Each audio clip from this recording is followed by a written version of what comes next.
Hey there, friends. I'm glad you're here. Tonight, I've got a story you're going to love. But before we settle in, go ahead and hit that like button and subscribe so you don't miss any of these cozy tales. And hey, drop a comment letting me know where you're tuning in from and what time it is where you are. It's always amazing to see our little storytelling circle stretch across the globe. Now dim those lights, get comfy, and let's drift into tonight's journey together. The birth of a prince, 563 to 534 BCE. A long, long time ago, in a quiet corner of the Indian subcontinent, there was a small kingdom called Kapilavastu. It wasn't the kind of kingdom you'd read about in tales of great battles or massive cities. It was peaceful, green, and tucked at the foothills of the majestic Himalayas. Life moved slowly there, with rice fields stretching into the distance and quiet rivers flowing past sleepy villages. And in this serene little kingdom, something very special happened. One morning, Queen Maya, the wife of King Suddhodana, had a dream. In this dream, a beautiful white elephant entered her side, and everywhere it walked, lotus flowers bloomed. The royal priests and advisors, wise in interpreting dreams, told her that it was a sign. A child would be born to her, and he would be no ordinary child. He would either become a great king who ruled the world, or a holy man who would guide the world in spirit. Not long after, in the gardens of Lumbini, under the shade of blooming trees and the soft songs of birds, Queen Maya gave birth to a baby boy. The legend says he was born standing up, took 7 steps forward, and declared, "I am the foremost in the world." His name was Siddhartha Gautama. It means one who achieves his goal. The entire kingdom rejoiced. Musicians played flutes and drums. The palace was decorated with garlands. But joy turned to sadness too soon. Just a few days after his birth, Queen Maya passed away. The baby prince was raised by her sister, Mahaprajapati, who loved him like her own. From the very beginning, Siddhartha was unlike other children. He was quiet, thoughtful, and had a gentle nature. He didn't like hurting insects or stepping on flowers. He preferred watching the rain fall or the stars blink at night over noisy games. But most of all, people noticed that when he smiled, there was something special, like he carried peace with him. King Suddhodana, on the other hand, remembered the prophecy clearly. He didn't want his son to become a holy man. He dreamed of his boy becoming a powerful king, maybe even one who could unite all of India. So he made a plan. He decided that Siddhartha would live in complete comfort and never know about pain or sorrow. The palace was turned into a place of pure luxury. Soft silk pillows, golden decorations, and sweet music filled the rooms. Siddhartha had servants to attend to his every need. If he ever got sick, the sick were hidden away. If someone grew old, they were not allowed near him. If there was any kind of suffering, the king made sure Siddhartha never saw it. As he grew, Siddhartha studied with the finest teachers. He learned about languages, history, math, martial arts, and meditation. He was smart, kind, and graceful in everything he did. When he was 16, he married a beautiful and kind princess named Yasodhara. Together, they lived in a paradise of gardens, lakes, and elegant pavilions. Life was good, or at least it seemed that way. But somewhere deep inside Siddhartha, a quiet question started to grow. He would sit by the garden pond, watching the fish swim and the birds fly, and wonder, is this all there is? He saw how things changed, how flowers bloomed and then wilted, how people laughed and then cried. And the thought kept returning, what is the meaning of it all? One day he asked his charioteer Chana to take him outside the palace. Chana hesitated. He had been instructed never to show the prince anything unpleasant. But Siddhartha insisted, so they set out through the city. For the first time, Siddhartha saw something that shocked him. It was an old man, hunched over, his hands trembling as he walked with a stick. His skin was wrinkled and his back was bent. Siddhartha turned to Chana. "What is this?" he asked. Chana replied, "That is old age." All of us, if we live long enough, will grow old. The prince sat in silence. He had never imagined that people changed so much. On another trip he saw a man moaning in pain. His body was covered in sores and he lay on the side of the road. "What is wrong with him?" Siddhartha asked. "He is sick," said Chana. "Sickness comes to everyone." Siddhartha's heart grew heavy. He began to feel something new, compassion. Not just sadness, but a deep wish to help. Then came the third sight. As they walked farther, they saw a funeral procession. Men carried a lifeless body wrapped in cloth. Family members cried behind it. "Is he asleep?" Siddhartha asked. Chana replied gently, "No, he has died. This is death. It happens to everyone." The weight of those three sights, old age, sickness, and death, was almost too much for Siddhartha to bear. All his life he had been protected from them. Now he couldn't forget. No silk cushion or sweet song could erase what he had seen. On their final trip, Siddhartha saw something else. A man dressed in simple robes, carrying a bowl, walking calmly with a smile on his face. He had nothing, not even shoes, but he looked peaceful, more peaceful than anyone Siddhartha had ever seen. "Who is he?" Siddhartha asked. "He is a holy man," Chana answered. "He has given up the world to find peace." That was the moment everything changed. That night, Siddhartha couldn't sleep. He looked at his wife, peaceful beside him. He looked at his newborn son, Rahula, and he felt torn. He loved them deeply, but he knew he had to go. He couldn't pretend anymore. He had seen too much. He kissed them both gently and whispered a goodbye. Then quietly, in the middle of the night, he left the palace on horseback, with Chana by his side. When they reached a quiet forest, Siddhartha got off the horse, took off his royal jewelry and rich robes, and gave them to Chana. "Take these back," he said. "Tell my father I'm not running away from duty, I'm running toward truth." And so the prince became a wanderer, a seeker, a man with no palace, no servants, no luxuries, just questions in his heart and the hope that somewhere, somehow, there were answers.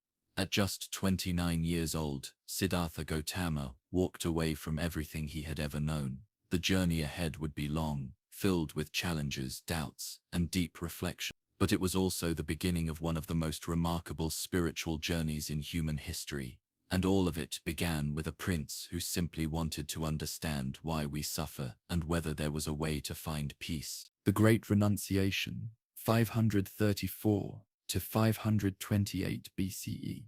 The forest was dark, but it didn't scare him. The stars blinked above like tiny watchful eyes, and the night air was filled with the soft hum of crickets and the occasional rustle of wind through leaves. Siddhartha Gautama, once a prince wrapped in silk and surrounded by servants, now stood barefoot on soil, dressed in a simple robe, with nothing more than a bowl in his hand and determination in his heart.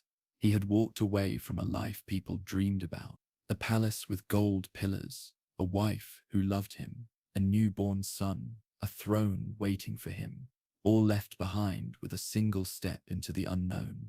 But it wasn't an escape, it was a journey to find something deeper, something no crown could give him. For days he walked, through forests and over rivers, past villages where children played in the dust and farmers waved from fields.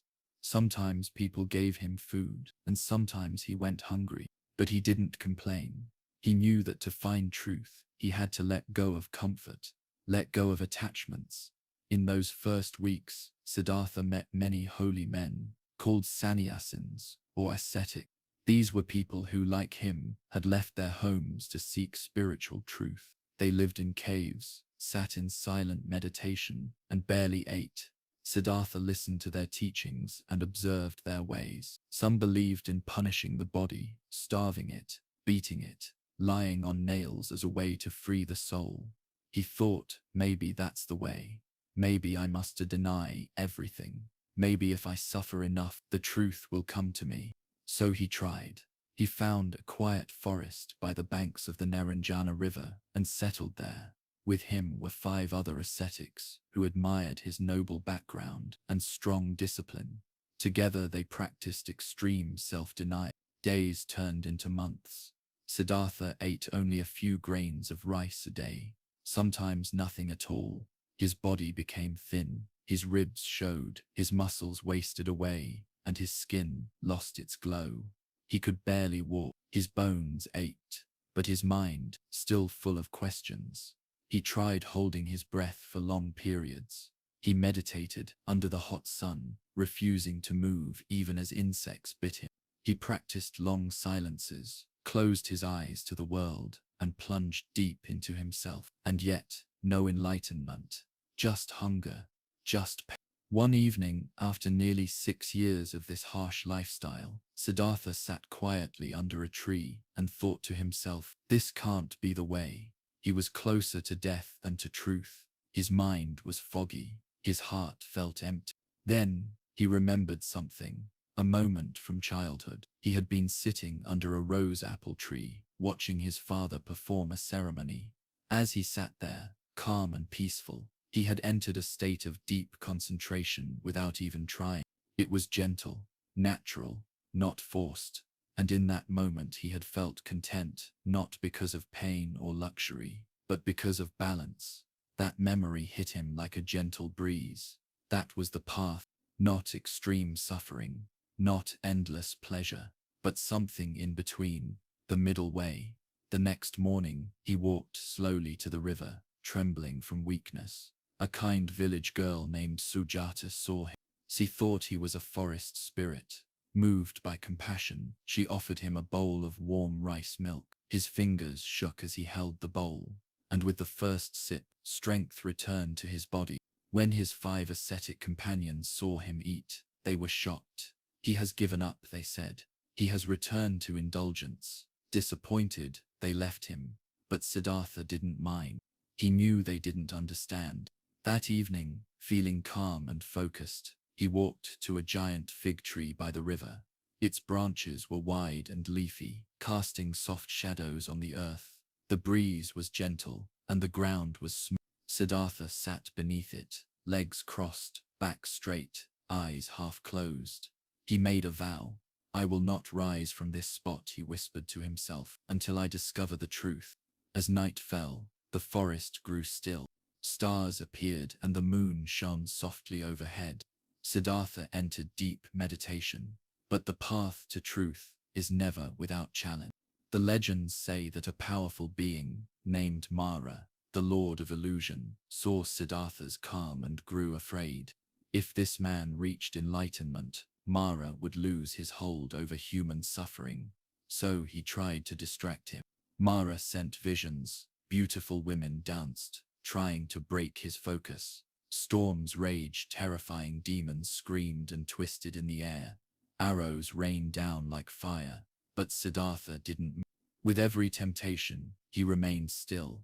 His heart was clear, his mind unshaken. The arrows turned to flowers. The demons faded, and Mara, defeated, vanished into the dark.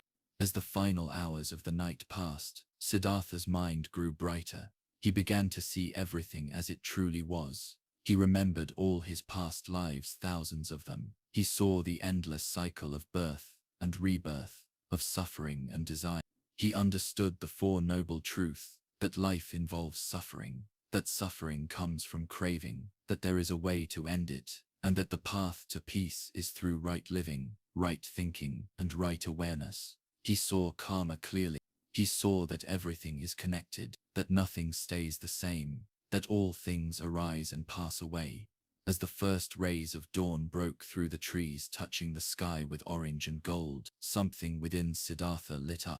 He opened his eyes, and a gentle smile formed on his face. He was no longer just Siddhartha. He was the Buddha, the awakened one. He had found what he was searching for, not in a palace, not through punishment, but through insight, through balance, through compassion. He sat for days under that tree, now called the Bodhi tree, bathing in the peace of his awakening. Animals gathered near him. The wind blew soft. Even the earth seemed to hum with quiet joy. The 5 ascetics who had once left him returned. They saw something different in his eyes, clarity, warmth, and stillness. He spoke to them. He told them what he had seen about the middle way, about the Four Noble Truths, about the Eightfold Path, and slowly they began to understand. They too became seekers of the truth.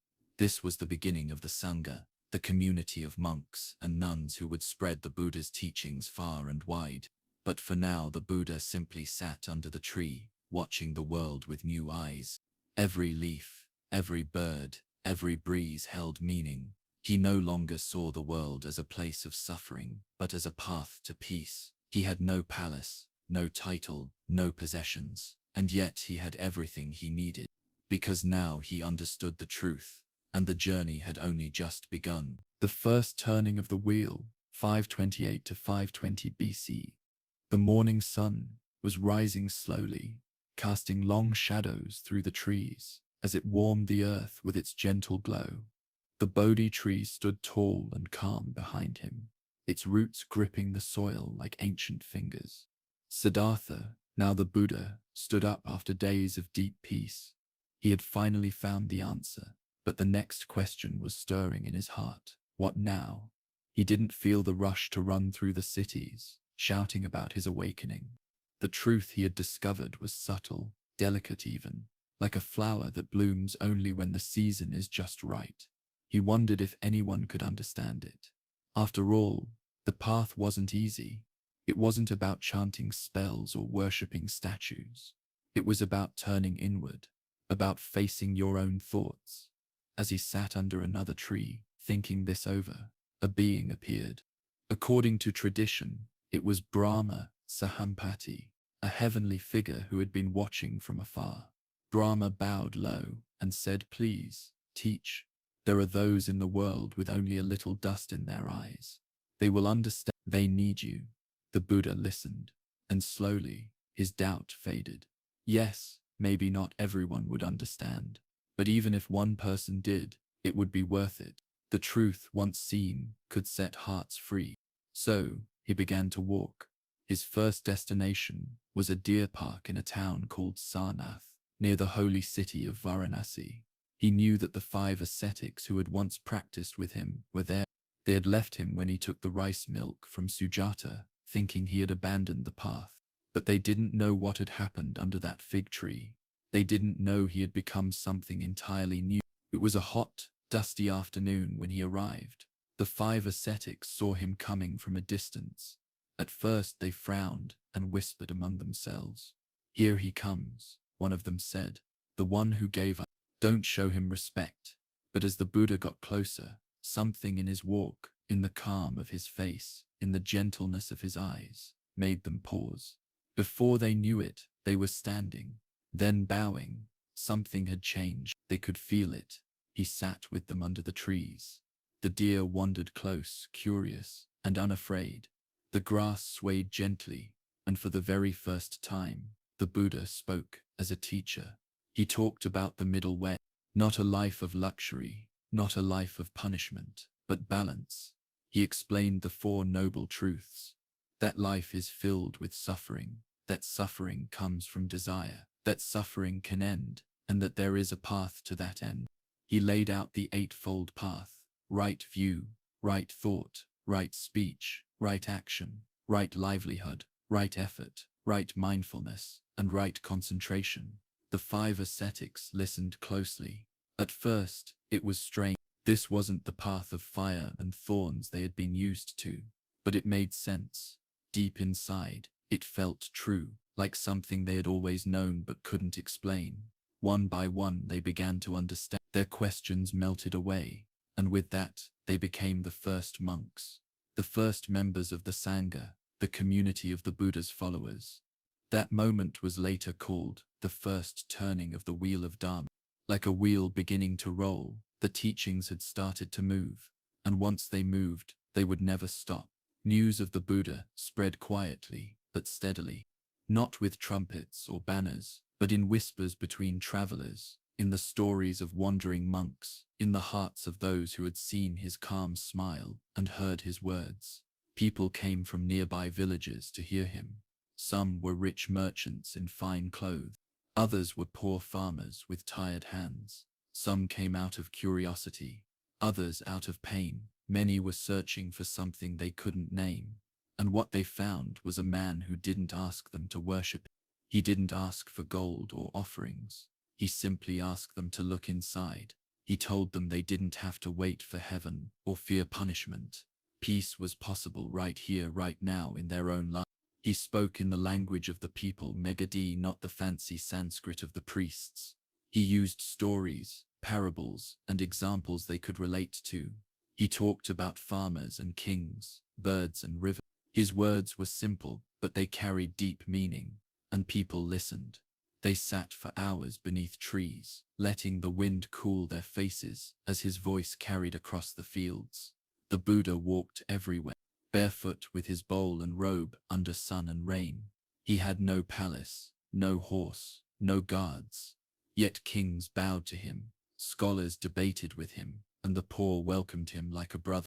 One of his first important lay followers was a rich merchant named Anathapindika. He invited the Buddha to his home in the city of Savatthi and asked him to teach. Touched by the Buddha's wisdom, Anathapindika later bought a beautiful grove called Jetavana and built a monastery for the monks. It became one of the Buddha's favorite places to stay. Among the early disciples, some stood. There was Sariputta, wise and calm. There was Moggallana, known for his spiritual powers. And there was Ananda, the Buddha's cousin and close attendant, kind-hearted and with an excellent memory. He would one day remember and recite all the Buddha's teachings after his passing. The Buddha's teachings slowly reached beyond class and caste. At a time when society was deeply divided, he welcomed every Brahmins, outcasts, kings and criminals. All were equal on the path. Even women, who were often excluded from spiritual roles, found space in his teachings. Though at first cautious, the Buddha eventually allowed women to join the Sangha. His stepmother, Mahapajapati, Gautami, became the first nun, and so the Bhikkhuni Sangha, the community of nuns, was born. But not everyone was pleased. Some priests felt threatened. They saw their rituals and rules losing grip. They tried to argue with the Buddha, trap him in words. But he didn't get angry. He answered calmly, with patience, and often, even his critics walked away thoughtful, even changed. By now the Sangha was growing. Hundreds of monks and nuns had joined. They lived simply, traveled lightly, and taught wherever they went. During the rainy season, when travel was difficult, they would stay in monasteries or parks, resting, meditating, and sharing teachings. And the Buddha, he continued his journey, always walking, always teaching, always listening. Sometimes people asked him big cosmic questions. What happens after death? Is the universe eternal? He would smile and say, that's not the right question. The better question is, how can I end suffering? Because for him, the path wasn't about guessing the shape of the universe. It was about freeing the heart. In these early years, the Buddha planted seeds, not just in the minds of his disciples but across the land, seeds of kindness, seeds of mindfulness, seeds of wisdom. And like all good seeds, they would one day bloom in many colors. But for now the wheel had just begun to turn. The Buddha, the gentle wanderer with dust on his feet and light in his eyes, continued walking step by step into history, and the world would never be the same again. The growing Sangha and the spread of Dharma, 520 to 500 BCE. It started with just 5 monks under the shade of trees at Sarnath, but it didn't stay that way for long. Like a river growing from a mountain spring, the Buddha's teachings, his Dharma, began to flow outward. Quietly, patiently, and without much fanfare, the Buddha and his early disciples set out to bring peace to a world brimming with noise. Day by day, step by step, they walked barefoot through forests, across rice fields, along dusty roads, and into the hearts of everyday people. They weren't missionaries waving flags or shouting sermons. They simply lived the teachings. They walked with compassion. They spoke with clarity. And wherever they went, people began to listen. India during this time was a place of enormous energy and transformation. Cities were expanding, trade routes were humming with merchants, and new schools of thought were bubbling up everywhere. The old Vedic traditions still held sway, with their hymns and sacrifices, But something was shifting. People were asking deeper questions about life, about death, about the meaning of it all. The world was ready for something different, and into this moment stepped the Sangha. It was unlike anything most people had seen. A community not bound by birth or wealth or power. Just people who had let go of their old identities and followed a path of simplicity. They wore saffron robes, carried bowls, and lived off the generosity of others. But it wasn't a life of begging, it was one of sharing. A silent agreement between the monks and the lay people. We'll give you food, you give us wisdom. Some cities welcomed them with open arms. Others were more skeptical. After all, the idea that you didn't need to worship a god or perform rituals to reach peace, that was radical. But the Buddha wasn't trying to start a rebellion. He was simply offering another way, a quieter way. In town after town, under mango trees and in village squares, the Buddha taught, and the Sangha kept growing. It wasn't just young men from noble families joining. There were farmers, craftsmen, even former bandits. The Buddha didn't care about your past. He cared about your present. If you were ready to walk the path, he welcomed you. One of the most touching stories from this time is about a man named Angulimala. He was feared across the land, a murderer who wore a necklace made from the fingers of his victims. The very mention of his name made people shiver, but when he crossed paths with the Buddha, something shifted. The story goes that Angulimala saw the Buddha walking calmly down the road and decided to kill him. But no matter how fast Angulimala ran, he couldn't catch up. Finally, frustrated, he shouted, "Stop, monk!" And the Buddha replied, "I have stopped, Angulimala. It is you who has not stopped." That one sentence broke through the darkness inside him. It was like a lightning bolt of realization. Angulimala fell to his knees and wept, and the Buddha forgave him. He brought him into the Sangha. From a killer to a monk, it seemed impossible.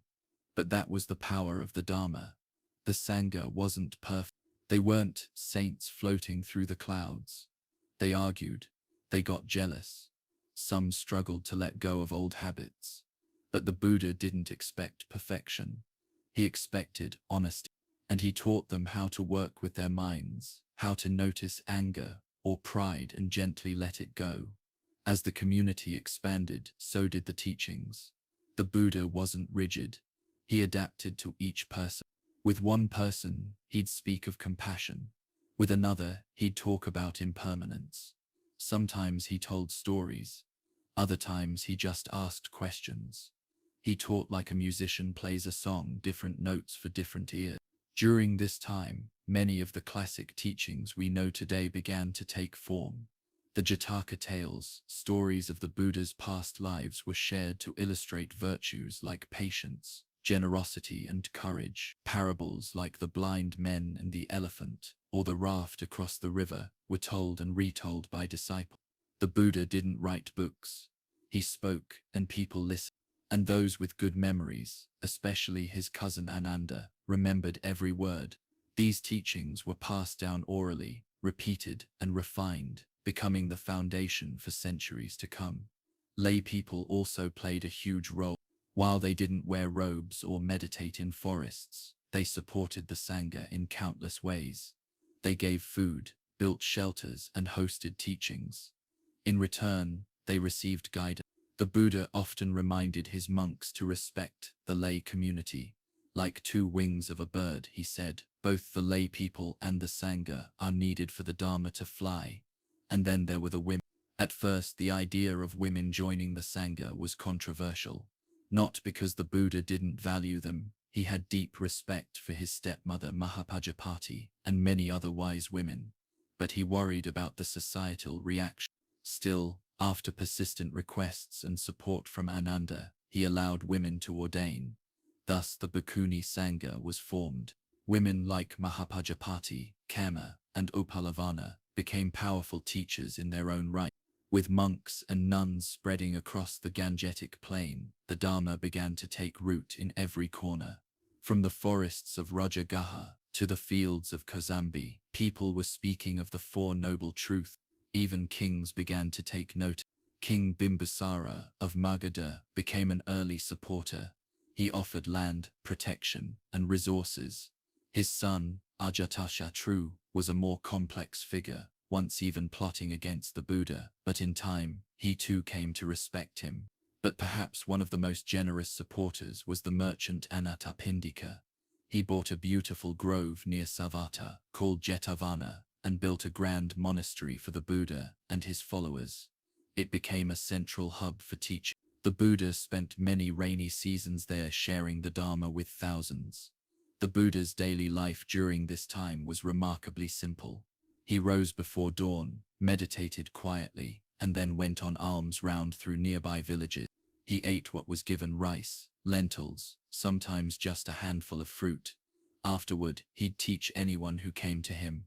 In the afternoon, he'd rest or answer more questions. Evenings were often spent in silence or in deep conversations with monks and lay people. He didn't own a single thing except his robe, his bowl, and his wisdom. And yet, he was richer than any king. In the shade of groves and beside lotus-covered ponds, the Sangha continued to blossom. Young men and women left their homes not out of rebellion but out of longing for truth, for freedom, for peace. And the Buddha gave them a path with no promises of heaven or reward, just the simple promise that if you practiced with honesty, the mind would settle and the heart would open. By the end of this period, the Buddha had hundreds, maybe thousands of followers. He was no longer just a wandering sage. He was a movement, a living revolution. But through it all, he stayed humble. He didn't claim to be a god. He didn't demand worship. He just smiled and said, "I teach suffering and the end of suffering." And somehow that was enough. The Sangha had become a mirror of his teachings. It wasn't about power or status. It was about waking up. Every step they took, every bowl they carried, was a reminder that peace isn't found in palaces or temples, it's found in stillness. And as the Buddha continued his journey, walking from town to town beneath the stars and the sun, the Dharma spread, not by force but by example. One heart at a time, the Dharma reaches the edges.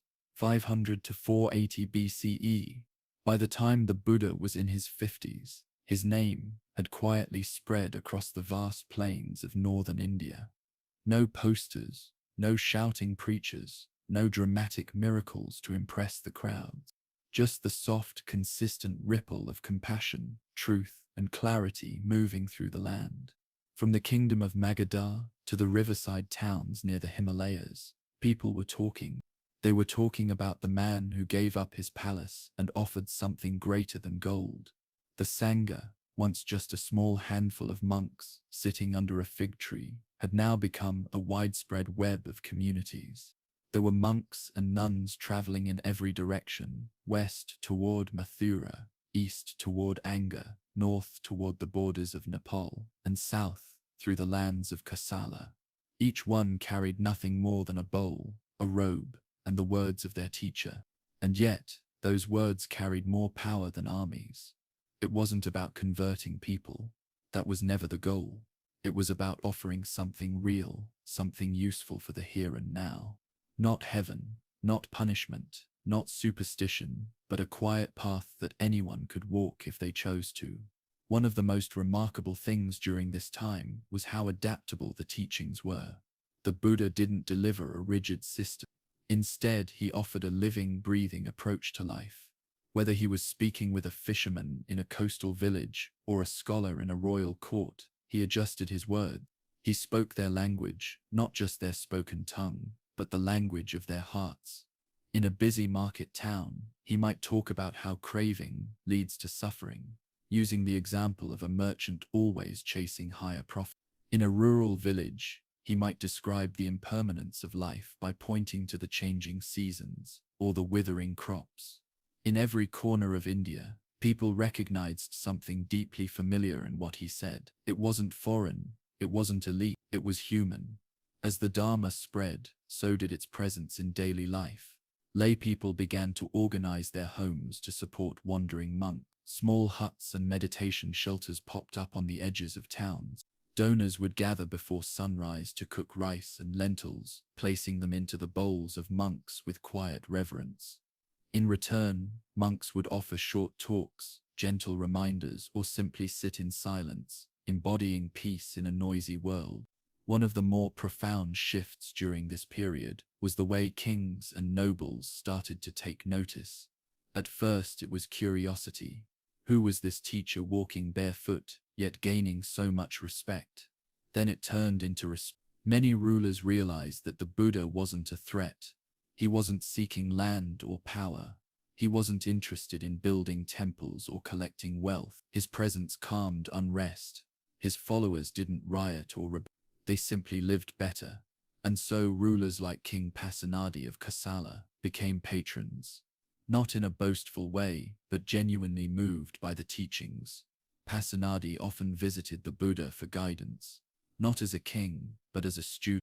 Their conversations became legendary. They talked about everything: justice, family, desire, war, and even old age. The Buddha never flattered kings. He spoke to them the same way he spoke to a farmer. With respect, yes, but also with honesty. When Pasenadi complained about the burdens of aging, the Buddha didn't sugarcoat it. He nodded gently and reminded him that even kings cannot escape the laws of nature. This kind of honesty was rare, and it was deeply refreshing. Another incredible transformation during this time came from within the Sangha itself. With hundreds of monks and nuns now living across the land, it was no longer just about individual practice. It became about community. How do we live together? How do we resolve conflicts? How do we keep the teachings pure when there are so many voices? The Buddha, ever practical, started creating simple guidelines. These weren't commandments carved in stone, but gentle rules to help the Sangha stay harmonious. These became known as the Vinaya, the discipline. It covered everything from how to handle food offerings, to how to resolve arguments, to how to care for sick monks.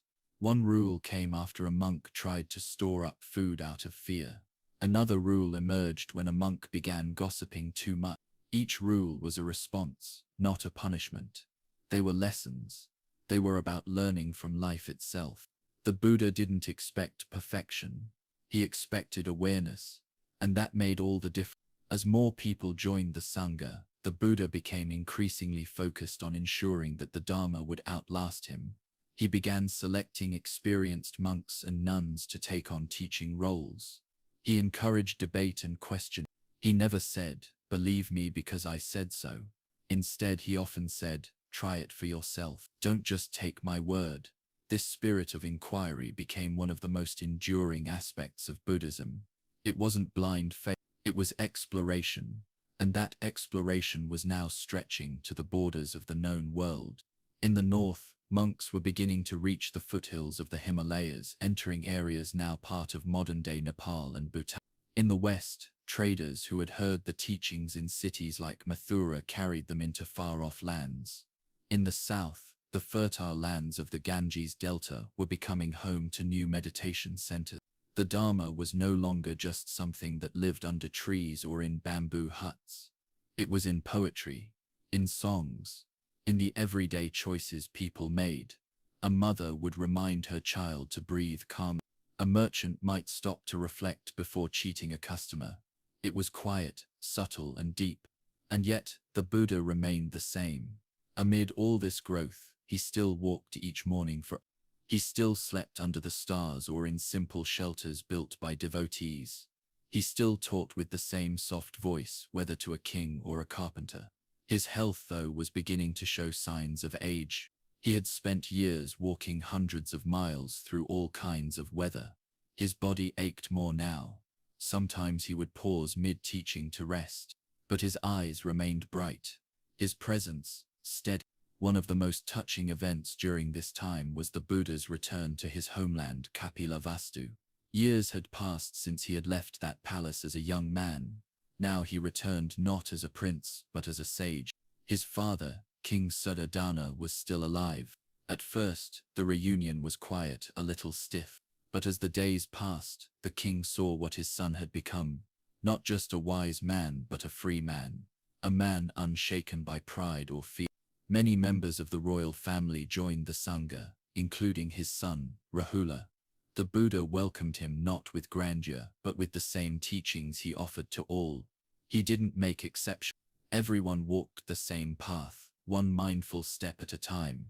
By now the Buddha's fame was undeniable, but he remained quietly detached from it. He never sought admiration. If someone praised him, he smiled. If someone insulted him, he smiled. He taught not with charisma, but with clarity. And perhaps that's why he touched so many lives. As the Dharma continued to reach the edges of the Indian subcontinent, something remarkable was happening. People from completely different walks of life, rich and poor, educated and illiterate, rural and urban, were all sitting together to listen. Not as rivals, not as castes, just as human beings. In a world divided by status and ceremony, this was revolutionary. And yet, it wasn't loud. It was quiet, like the first light of dawn spreading across a dark sky. The Buddha knew this wouldn't last forever. He knew his body was impermanent, like everything else. But he also knew the Dharma had taken root, not in palaces or books, but in the hearts of those who truly listened. And that was enough. The Buddha's final teachings, 480 to 460 BCE. The time came when the Buddha, now nearing his 80s, felt that the journey was coming to an end. It wasn't an abrupt decision. It wasn't like the moment he had left the palace all those years ago. This was a natural conclusion, a knowing that the path he had walked was nearing its final step. The world around him had changed in profound ways, and so had the lives of the countless people he had touched. That still there was one last task before him, to leave behind a legacy that would carry the Dharma forward after he was gone. It was around this time that the Buddha took one final journey. The place was Kusinara, a small town in the northeast of India, near the border of what is now Nepal. He had been traveling through the countryside with his monks, teaching, guiding, and offering wisdom to those who came to listen. His body, worn from years of walking and teaching, was showing signs of fatigue, but his mind remained sharp. It was clear, however, that the Buddha knew this would be his last journey. Before he arrived in Kusinara, the Buddha had fallen ill. Some say it was from eating a meal offered by a blacksmith, a meal that had caused him discomfort. Others say it was simply the culmination of years of wear on his body. Whatever the cause, the Buddha's condition worsened, and he began to understand that his time in the physical world was coming to a close. He gathered his disciples around him, preparing them for the moment when he would no longer be there to guide them in the flesh. As they made their way to Kusinara, the Buddha paused frequently to rest, his footsteps slower now. The monks, although aware of his illness, remained by his side, helping him when necessary, but also continuing to learn from him. The Buddha, though weak, would often use these moments to offer short teachings on impermanence and the importance of mindfulness. In a way, his body's frailty became an even greater teaching than his words alone. The body, he reminded them, is impermanent, and its eventual decline is certain. It was a reminder that even the Buddha himself was subject to the same laws of nature as anyone else. When they finally reached Kusinara, the Buddha chose to lie down on his side between two trees. His body, though weakened, was still majestic in its quiet strength. His disciples gathered around, their faces filled with sorrow, for they could feel that the moment was near. It was here, on this simple bed of grass, that the Buddha would give his final instruction. As he lay there surrounded by his followers, the Buddha spoke to them about the importance of living with awareness, of continuing the practice, and of not clinging to his teachings as if they were to be taken as absolute law. He reminded them that the teachings he had given were just a guide, and that the true path lay in each person's direct experience. He spoke of the Four Noble Truths and the Eightfold Path, reminding the monks that these were not abstract concepts, but practical tools for overcoming suffering. It was as though in his last moments, he was reiterating everything he had taught them, not as a final lecture, but as a gentle nudge toward the ongoing journey of self-realization. His final words were both a release and a reminder. He told his disciples that everything was impermanent, and that they should not mourn his passing. "Be a light unto yourselves," he said. "Seek refuge in the Dharma, not in me. I am just a guide." You must walk the path yourselves. These words were both simple and profound. The Buddha, in his last moments, was teaching his disciples how to continue without him. He was urging them to become their own teachers, to trust in their own understanding of the Dharma, and to carry the message forward into the future. It was said that as the Buddha passed away, a great calmness descended upon the land. His body, once so vital, now lay still. The monks wept, but there was also a deep sense of peace among them. The Buddha had left the world, but he had also left the teachings that would guide them long after his physical presence was gone. His death, rather than being a moment of despair, became a teaching in itself, a final demonstration of the impermanence of all things. The Buddha's passing was not the end of the Dharma, but the beginning of a new phase. His followers, now more than ever, knew that they had to take up the mantle of his teachings. And so the first steps toward preserving and spreading Buddhism began. In the days that followed the Buddha's death, his followers gathered to discuss the teachings and how best to carry them forward. It was during this time that the first councils of monks were held. These councils were crucial moments in the history of Buddhism, as they allowed the monks to come together and agree on what constituted the true teachings of the Buddha. They recited the Buddha's words and discussed how to preserve. The teachings were memorized and later written down, ensuring that the Dharma would not be lost to time. But even with the Buddha's death, his influence continued to spread.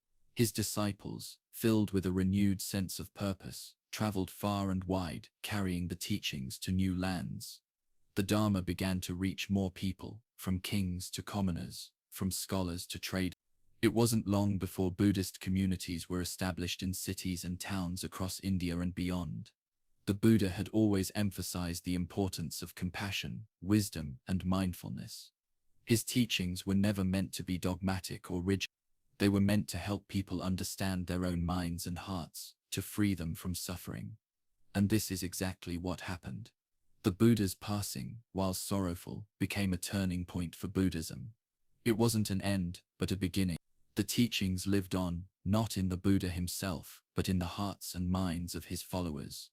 They took his words to heart and spread them far and wide, ensuring that his legacy would endure for centuries to come. And so, as the Buddha passed away, his message of peace, mindfulness, and liberation continued to reverberate across the world.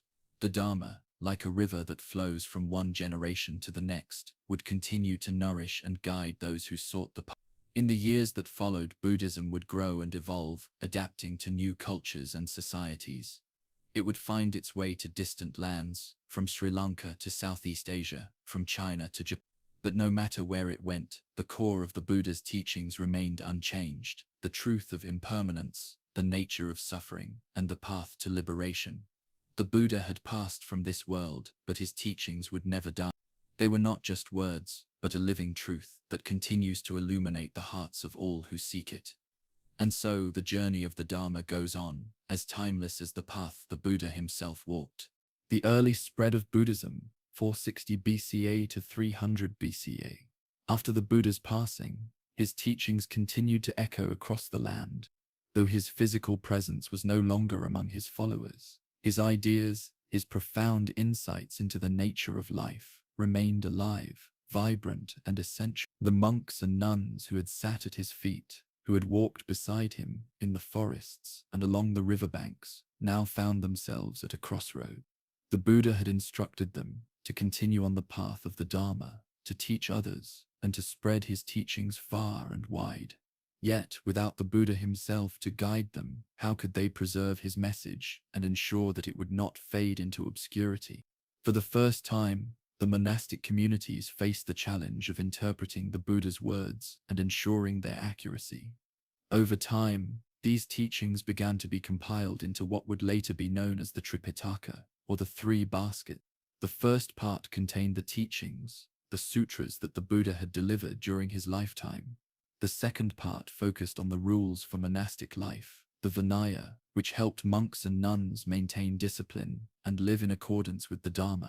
The third part, known as the Abhidhamma, was a philosophical and doctrinal commentary that examined the nature of mind, reality, and consciousness. The efforts to preserve the Buddha's teachings were critical, but the work had just begun. In the years after his death, The Buddha's followers divided into different schools, each focusing on various aspects of his teachings. Some emphasized meditation, others philosophical study, and some focused more on ethical living. But despite these differences, they were all united by the core principles of Buddhism, the Four Noble Truths, the Eightfold Path, and the goal of ending suffering through mindfulness, compassion, and wisdom. The early spread of Buddhism was not an instantaneous phenomenon. It took decades, even centuries, for the teachings of the Buddha to travel beyond the small communities where he had first taught. Yet, despite the slow pace of its early expansion, Buddhism began to grow, slowly but surely. The first significant period of expansion began under the leadership of the Buddha's closest disciples, those who had spent years in his presence and had absorbed his teaching. One of the first to carry the Buddha's message beyond India was his devoted disciple, Mahakasyapa. Mahakasyapa was known for his deep understanding of the Dharma and his steadfast commitment to the practice of meditation.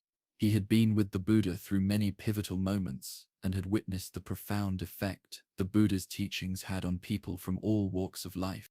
After the Buddha's passing, Mahakasyapa took it upon himself to lead the first Buddhist council, a gathering of monks and nuns where they discussed the Buddha's teachings, confirmed what was authentic, and began the process of preserving his words for future generations.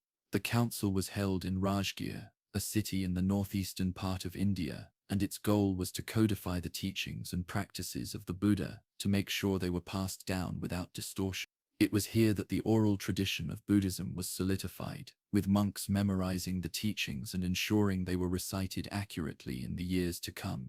This was no small feat, as the Buddha's teachings were vast and rich, spanning many years of wisdom and insight.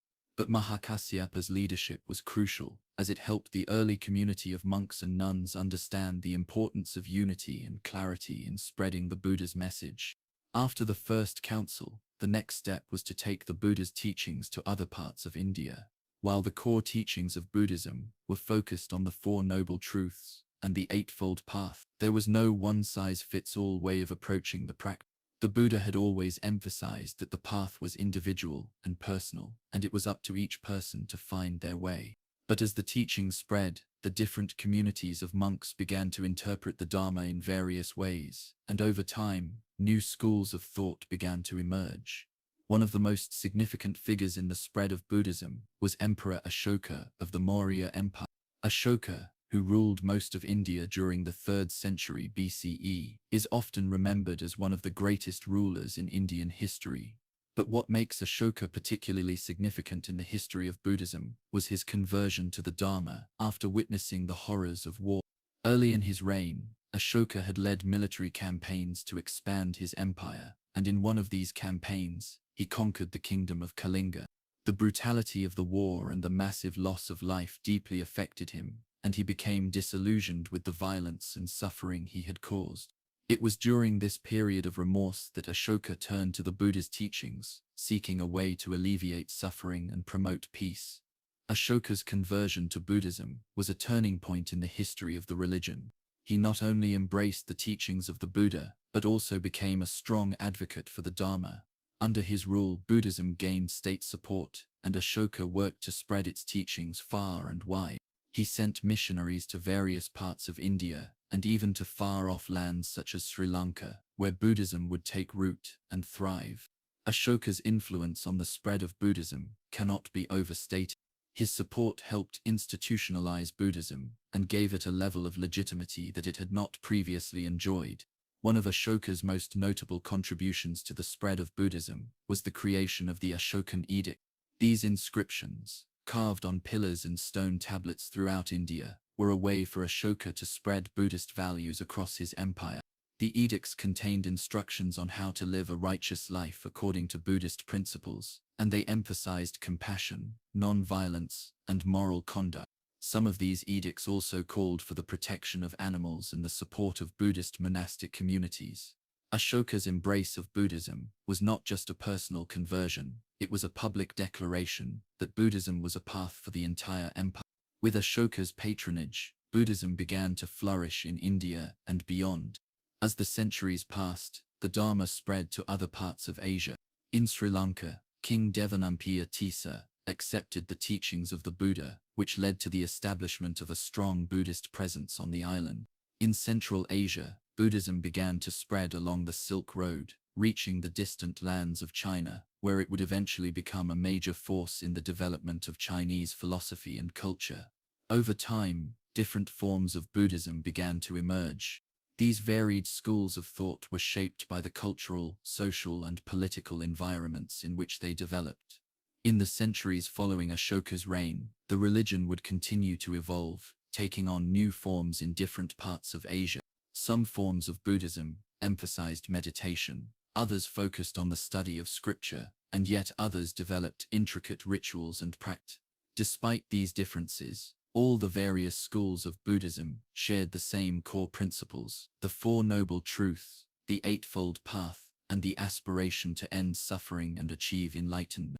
In this way, Buddhism, from its humble beginnings in the forests of India, began to spread across Asia, becoming a vibrant and diverse tradition that would inspire countless people for centuries to come. The early spread of Buddhism was marked by both challenges and triumphs. It was not an easy journey, and there were many obstacles along the way. But the teachings of the Buddha, with their deep wisdom and compassion, continued to resonate with people. The Dharma, like a seed planted in fertile soil, began to grow, spreading across the lands and nurturing the hearts of those who sought the path. And so, the story of Buddhism's spread was just beginning. With the support of rulers like Ashoka and the tireless efforts of monks and lay people alike, the teachings of the Buddha would continue to travel, reaching new shores and changing lives along the way.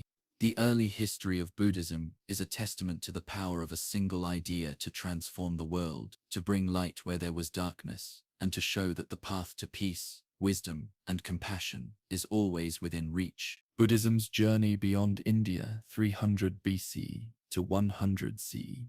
As Buddhism began to establish its roots in India, it was only a matter of time before its influence would stretch far beyond the subcontinent. The Buddha's teachings, once confined to the forests and cities of northern India, now found their way into the wider world, traveling along trade routes, through royal courts, and into the hearts and minds of people from vastly different cultures. The expansion of Buddhism was a gradual process, but it was fueled by a blend of royal patronage, the dedication of monks and nuns, and the appeal of a simple yet profound path to liberation. The first significant step in Buddhism's journey beyond India came with the reign of King Ashoka, whose deep commitment to the Buddha's teachings set the stage for the religion's spread across Asia. As we saw in the previous chapter, Ashoka's conversion to Buddhism and his subsequent support for the religion created a strong foundation for its growth. Under his reign, Buddhist missionaries traveled to far-off lands, planting the seeds of the Dharma in places like Sri Lanka, Central Asia, and even the Mediterranean. Ashoka's efforts were not just about spreading the Buddha's teachings, they were about establishing a new worldview based on compassion, non-violence, and wisdom.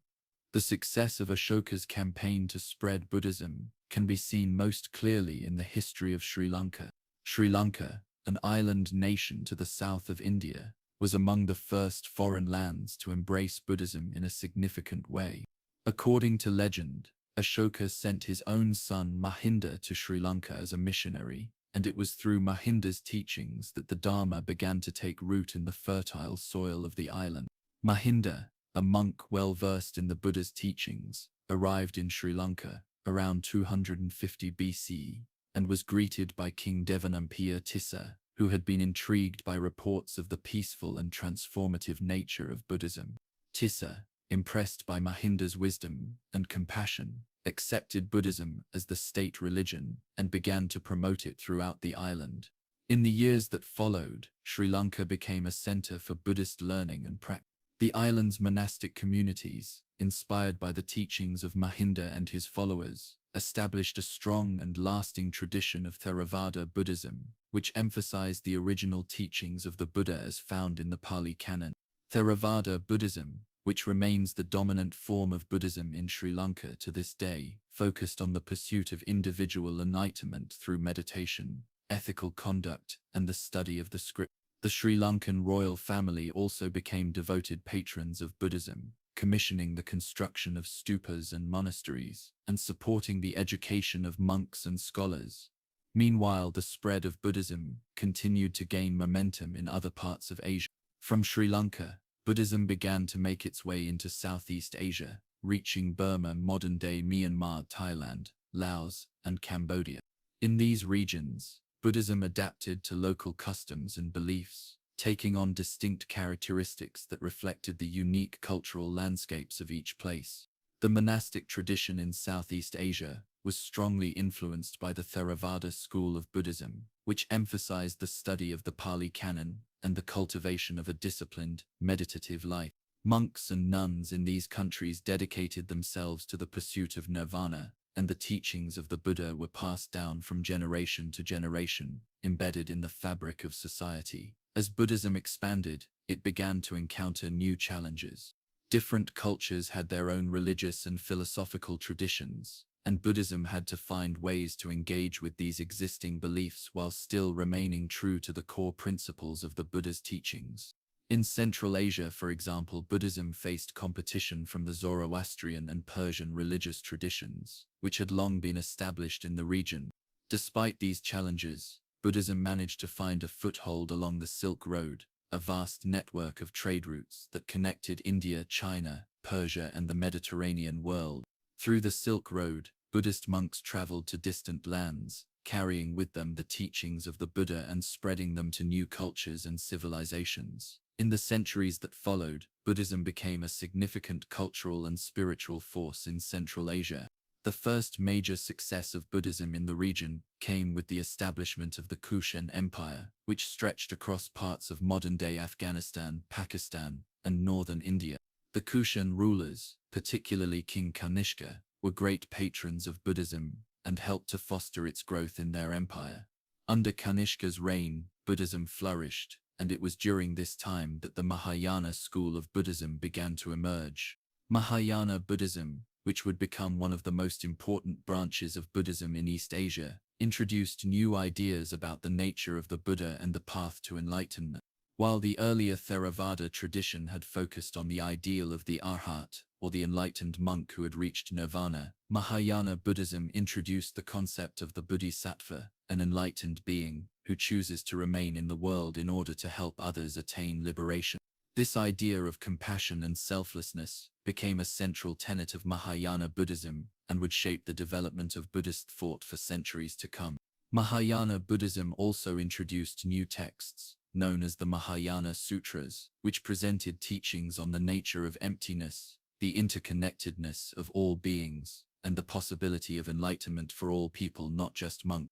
These new teachings attracted a wide following, and Mahayana Buddhism spread rapidly throughout Central Asia and beyond.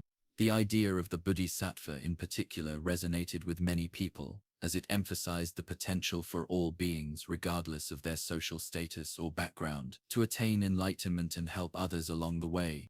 As Buddhism moved further east, it eventually reached China. The first recorded introduction of Buddhism to China occurred around the 1st century CE, when Buddhist monks from Central Asia brought the teachings of the Buddha to the imperial court. At first, Buddhism was met with some resistance in China, as it was seen as a foreign religion that conflicted with traditional Chinese beliefs, such as Confucianism and Taoism. However, over time, the teachings of the Buddha began to gain acceptance, particularly among the intellectual elite and the growing number of people dissatisfied with the prevailing social order. The development of Chinese Buddhism was shaped by the country's unique cultural and philosophical traditions, and over the centuries, it would evolve into a distinct form of Buddhism that blended elements of the Buddha's teachings with Taoist and Confucian ideas. In China, the Mahayana tradition took root, and the belief in the Bodhisattva was especially popular.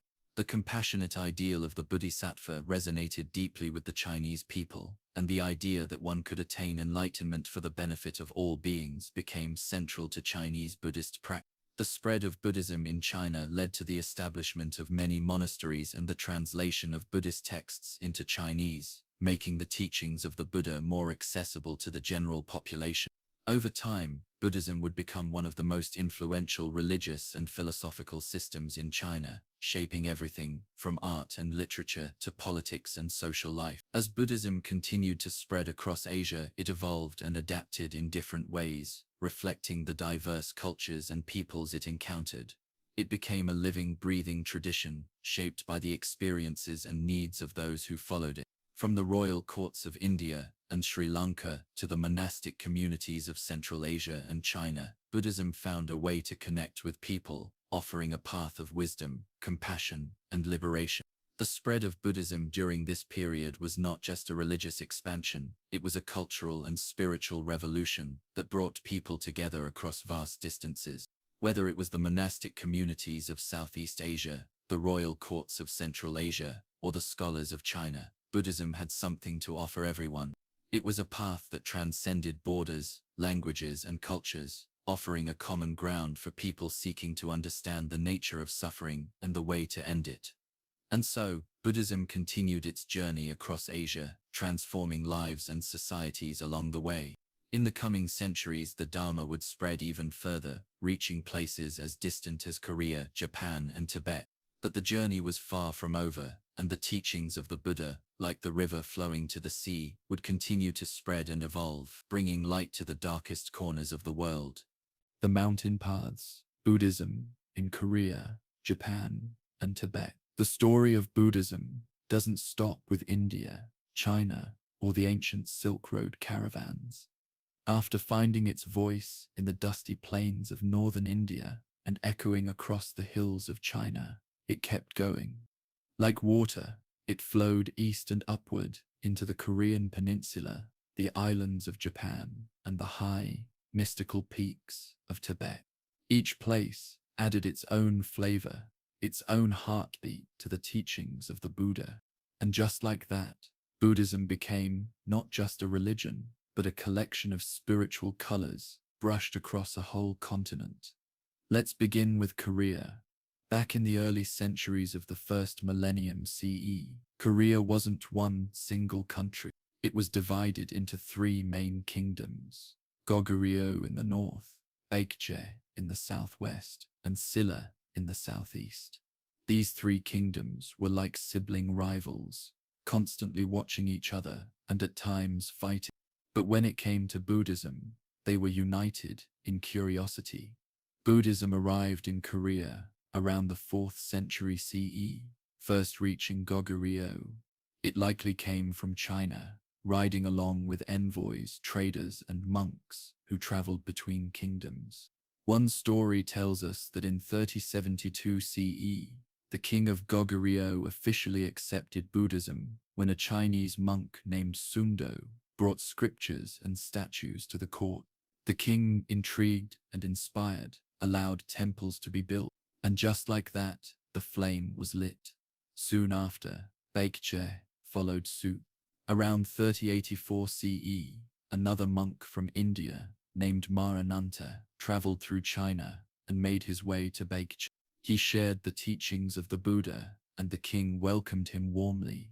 Temples were constructed, and a unique Korean style began to emerge, graceful, simple, and focused on harmony with nature. Then came Silla, the last of the three to adopt Buddhism, but perhaps the most passionate once it did. Silla officially embraced Buddhism in the 6th century, and the story behind it is both spiritual and dramatic. A monk named Ichidon bravely offered his life to prove the power of the faith. When he was executed for his belief, legend says white milk, not blood, flowed from his neck. This miracle moved the king and court. Buddhism was finally accepted.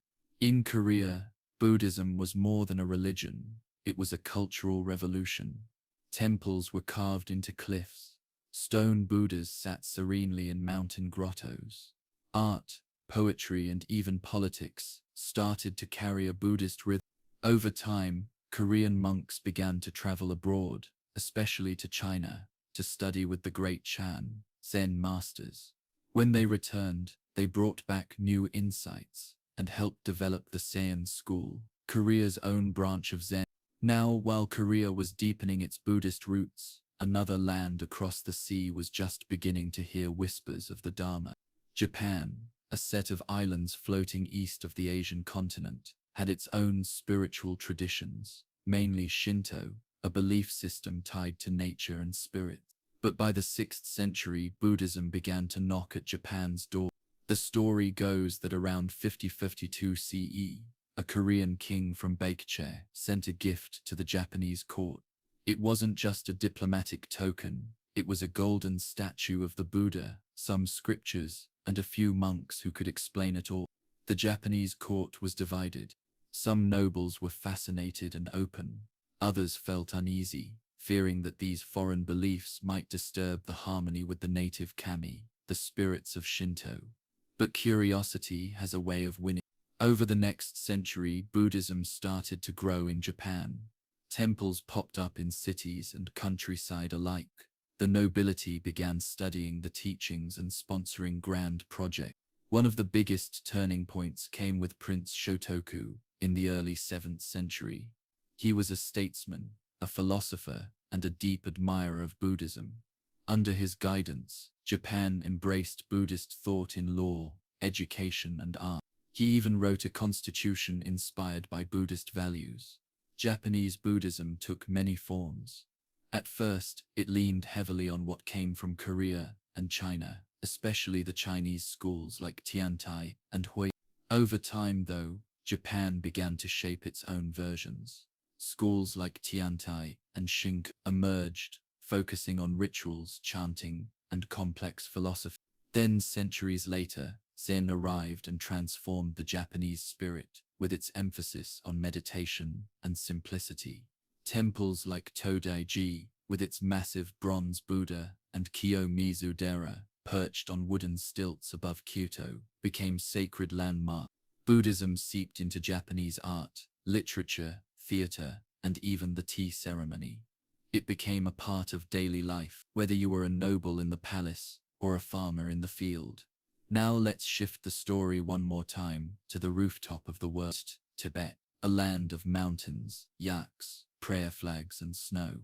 High up in the Himalayas, Tibetan culture had its own deep roots in shamanism and animism, especially a native belief system called. But in the 7th century, a great wave of change began. The king of Tibet at the time, Songtsen Gampo, was both a warrior and a visionary. He married 2 Buddhist princesses, one from China and one from Nepal. These women brought Buddhist texts, statues, and monks with them. Intrigued, the king helped build the first temples in Tibet, including the famous Jokhang Temple in Lhasa.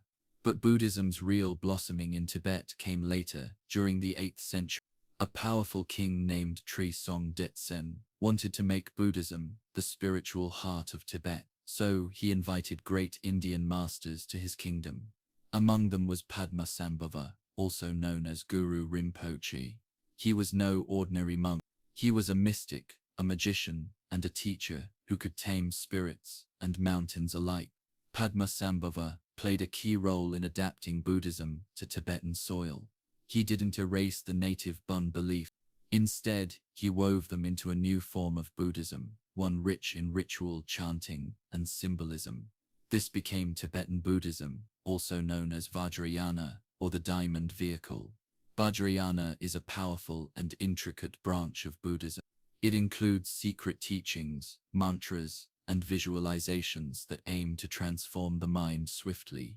It's filled with colorful deities, mandalas, and mystical practices, and at the heart of it is compassion and the wish to help all beings reach enlightenment. Over time, great Tibetan monasteries were built, huge structures where hundreds of monks would study, debate, and meditate. Texts were translated into the Tibetan language, creating a vast Buddhist canon.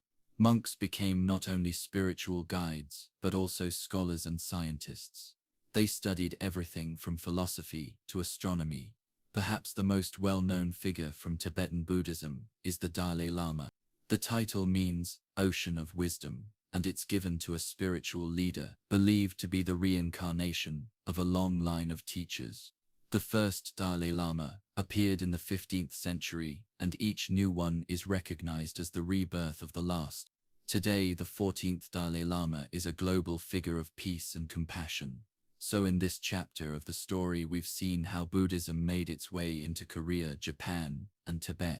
In each place, it didn't just stay the same, it adapted, grew, and became something new. It blended with the local spirit. It respected what came before and offered something more. In Korea, it became a quiet, mountain-centered practice, filled with Seon wisdom. In Japan, it found beauty in art, ritual, and the simplicity of Zen. In Tibet, it soared into the skies of ritual, mantra, and deep compassion. Buddhism, by this point in history, was no longer just an Indian tradition.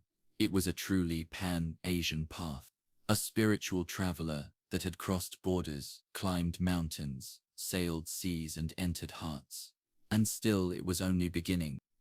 The Golden Age, monasteries, universities, and the light of knowledge. By the time the 5th century CE rolled around, Buddhism had traveled far from the footsteps of the Buddha himself. His simple teachings, once whispered among monks under forest trees, had now become the heartbeat of empires. But something even more extraordinary was happening. Monasteries weren't just places for meditation anymore. They were transforming into living, breathing centers of knowledge, universities before the word even existed. This was the golden age of Buddhist scholarship, a time when ideas lit up the world more brightly than swords or gold, a time when monks weren't just spiritual seekers, but scientists of the soul, the stars, and everything in between. Let's start with the one name that still echoes like a bell through the history of ancient education, Nalanda. Tucked away in the heart of Bihar, India, Nalanda wasn't just a monastery. It was a city of learning. It began modestly sometime around the 5th century CE, but soon it blossomed into a sprawling complex with thousands of students, monks, and teachers. Imagine long rows of stone dormitories, wide courtyards where scholars debated under banyan trees, tall libraries filled with palm leaf manuscripts written in Sanskrit and Pali. Nalanda was massive. At its peak, over 10,000 students and 2,000 teachers lived. People came from all over Asia to study India, China, Korea, Tibet, Sri Lanka, and beyond. What brought them wasn't just Buddhism. Nalanda taught logic, grammar, astronomy, medicine, art, and philosophy. It was a place where learning was open, alive, and connected to daily life. One of the most famous Chinese monks, Xuanzang, made a long and dangerous journey across deserts and mountains just to reach Nalanda in the 7th century. He spent years there studying under some of the best minds of the age. When he returned to China, he brought back thousands of scriptures and helped translate them into Chinese. He wasn't just a monk, he was a cultural bridge, a traveler who turned knowledge into something timeless. At Nalanda, debates weren't battles. They were dances. Philosophical sparring was part of everyday life. If you were a monk there, you didn't just memorize verses. You had to understand them, challenge them, and defend your thoughts. Teachers posed questions, and students answered not with fear but with fire. It was a place that loved curiosity. And Nalanda wasn't alone.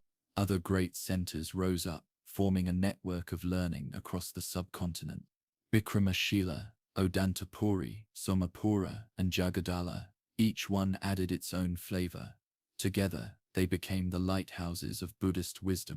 Vikramashila, for example, was founded in the 8th century by King Dharmapala. It rivaled Nalanda in prestige. Here monks specialized in Vajrayana teachings, especially those that would later influence Tibetan Buddhism. Its library was famous, so was its discipline. Students had to pass rigorous exams. Teachers were selected for their deep understanding and their ability to guide, not just lecture. These universities were like a giant open brain. They connected countries. They sparked conversation across cultures. And most of all, they gave people a chance to grow spiritually, intellectually, and emotionally. Inside these stone walls, knowledge was sacred. Scribes copied text by hand, their fingers stained with ink. Artists painted murals of the Buddha and Bodhisattva on every available surface. The teachings of the Buddha weren't just taught, they were lived. And it wasn't only monks, lay people visited. Royal patrons supported the institutions with grants and gifts. Even foreign rulers sent their sons to study there. It was a golden age in the truest sense. Knowledge and kindness were currents. Debate replaced war. Compassion sat at the center of power. But like all things, this golden era faced shadows. In the 12th century, as new powers rose in India, these great monasteries faced increasing pressure. Waves of invasions began to sweep across northern India. The once flourishing cities of knowledge became targets. In 1193, a storm fell upon Nalanda. The forces of Bakhtiyar Khilji, a Turkic general, attacked. The libraries burned for days. Thousands of monks were killed. Palm leaf manuscripts turned to ash. The silence that followed was heavy and long. But ideas, true ideas, don't burn so easily. Even though the great stone halls of Nalanda and Vikramashila fell, their teachings had already spread across Asia. Their students had become teachers elsewhere. Their translated texts were safe in other lands. Buddhism had planted deep roots in Tibet, in China, in Southeast Asia. The flames survived. And so the golden age of Buddhist universities became not just a chapter of loss, but one of resilience. Think about it for a moment. These universities weren't just centers of religious learning. They were early examples of what humanity could be when it chose cooperation over conflict. They showed us a path where education, spirituality, and kindness walked hand in hand.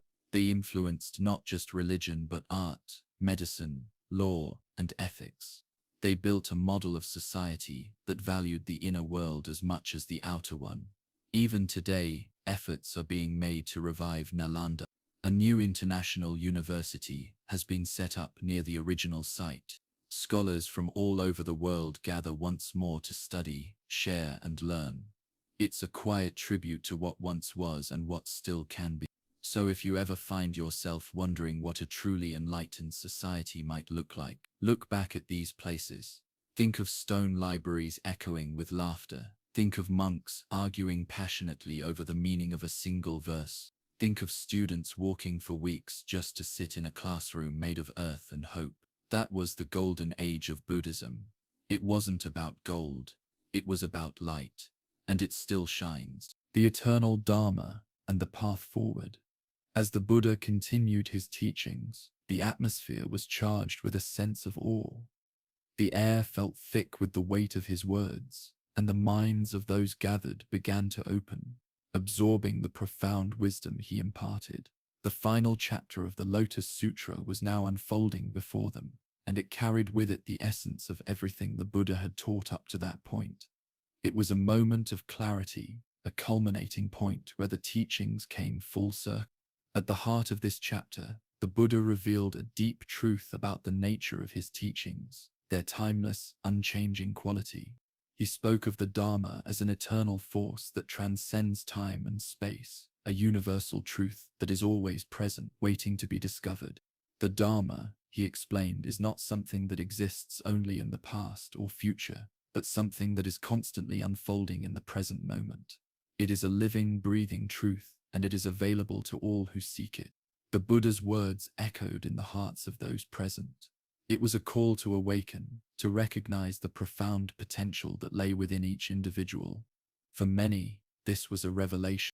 They had come to see the Buddha as a teacher who pointed the way, but now they began to understand that the path was not just something to be followed, it was something that they could walk themselves.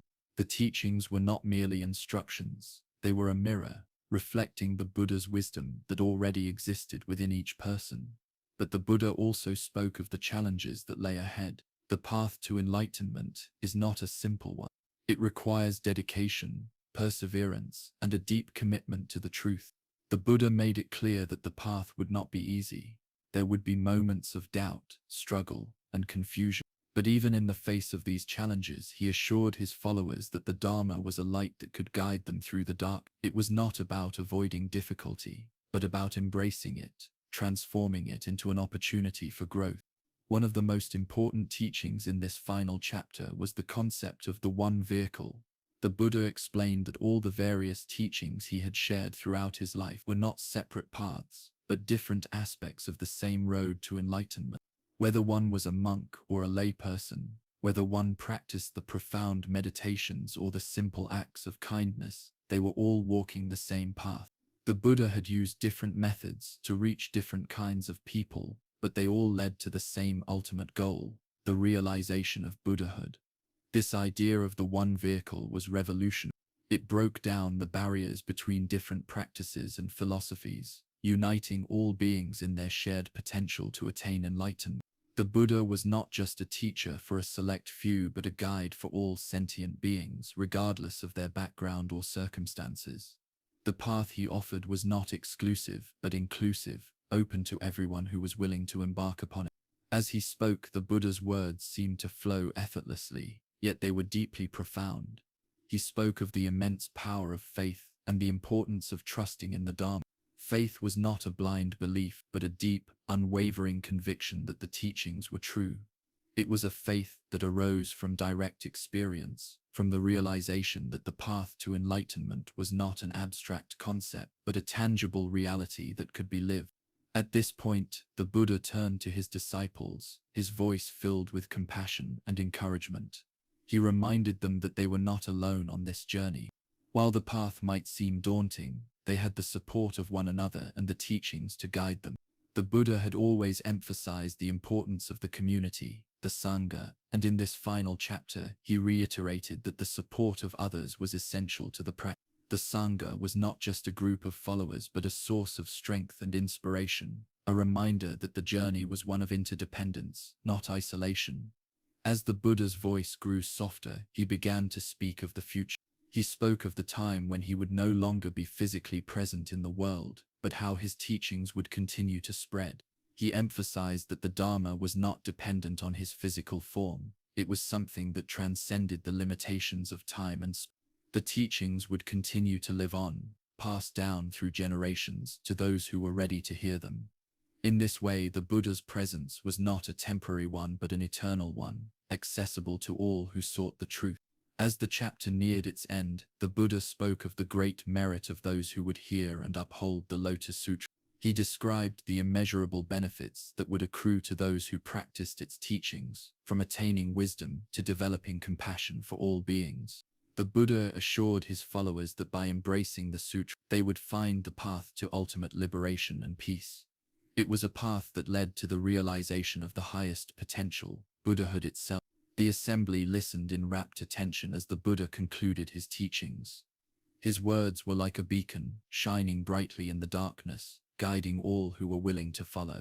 And though the Buddha would soon leave this world, his teachings would remain, carried forward by the Sangha and the countless beings who had been touched by his wisdom. In that moment, the congregation felt a profound sense of gratitude and peace. They understood that the Buddha had not only shared a path, but had awakened a deeper understanding of their own potential. They too could walk the path to Buddhahood. They too could awaken to the truth. As the assembly dispersed, the words of the Buddha lingered in the air. The Dharma had been spoken, and the world was forever changed. The teachings of the Buddha would continue to inspire and guide, offering a path of awakening to all who sought it. And so the journey continued, an eternal cycle of birth, death, and rebirth, with each person finding their way toward the light of enlightenment.